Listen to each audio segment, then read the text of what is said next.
इसमें एक बार में 40 रॉकेट लोड होते हैं जो 20 सेकंड में फायर किए जा सकते हैं। इन धमाकों की गूंज से दुश्मन का खून सूख जाता है।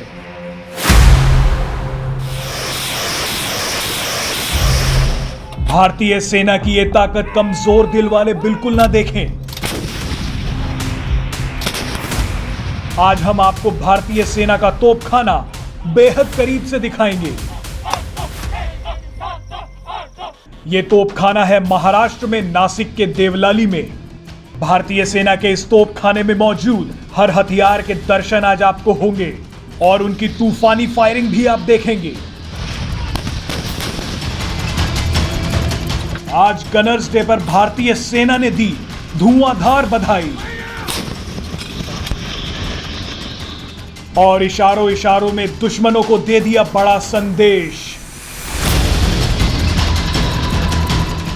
लेकिन आपको एक बार फिर चेतावनी दे देते हैं कि भारत के दुश्मन इस वीडियो को बिल्कुल ना देखें।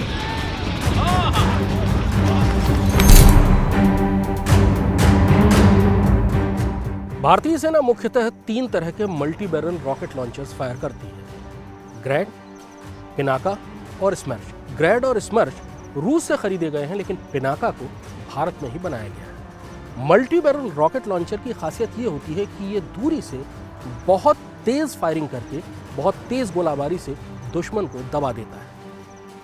ये ग्रैड सिस्टम है जो रूस से खरीदा गया है। 20 किलोमीटर से लेकर 40 किलोमीटर तक इसकी रेंज होती है। इसमें एक बार में 40 रॉकेट लोड होते हैं जो 20 सेकंड में फायर किए जा सकते हैं। 105 मिलीमीटर की ये इंडियन फील्ड गन भारतीय तोपखाने में सबसे हल्की तोप है। वजन लगभग 3.5 टन के आसपास है। रेंज 17 किलोमीटर है, लेकिन डायरेक्ट फायर में इसकी रेंज तकरीबन 1 किलोमीटर होती है। लेकिन 105 मिलीमीटर का ये राउंड 1 किलोमीटर की दूरी से किसी भी टैंक को तबाह करने के लिए काफ़ी है। इसलिए जब भी टैंक आगे बढ़ते हैं तो उनको इंगेज करने के लिए 1 किलोमीटर की दूरी से ये बहुत कारगर हथियार है। बहुत हल्की है, इसलिए पहाड़ों पर चाहे लाइन ऑफ कंट्रोल हो या लाइन ऑफ एक्चुअल कंट्रोल हो, वहाँ पर इस गन को ले जाना और इसको कार्रवाई के लिए तैयार करना, कार्रवाई करना बहुत आसान है। इस समय ये गन लाइन ऑफ कंट्रोल यानी पाकिस्तान की सरहद पर भी तैनात है और लाइन ऑफ एक्चुअल कंट्रोल यानी कि चीन की सरहद पर पूर्वी लद्दाख में भी ये तो तैनात है।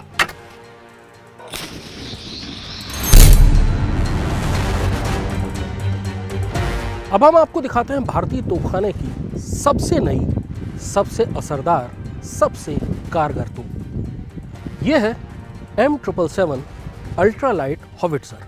अल्ट्रालाइट इसलिए क्योंकि इसका वजन केवल 4.5 टन है और इसलिए इसको हेलीकॉप्टर्स से जहां चाहे वहां बहुत कम वक्त में ले जाया जा सकता है, इसको तैनात किया जा सकता है। 155 मिलीमीटर का कैलिबर है, यानी वही कैलिबर जो बोफोर्स का होता है। राउंड 30 से 35 किलोमीटर तक जाता है और तबाही जबरदस्त।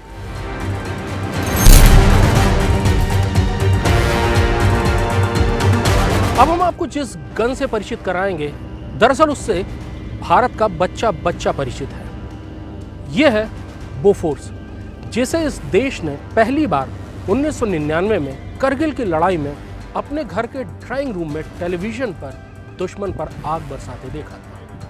155 mm कैलिबर, 30 से 35 किलोमीटर रेंज, निशाना अचूक। दरअसल ये गन इतने हाई एंगल पर फायर करती है कि ऊंचे पहाड़ों के लिए इससे अच्छी कोई आर्टिलरी गन नहीं है। और दरअसल इसी आर्टिलरी गन ने 1999 में करगिल की लड़ाई में अपना जौहर दिखाया।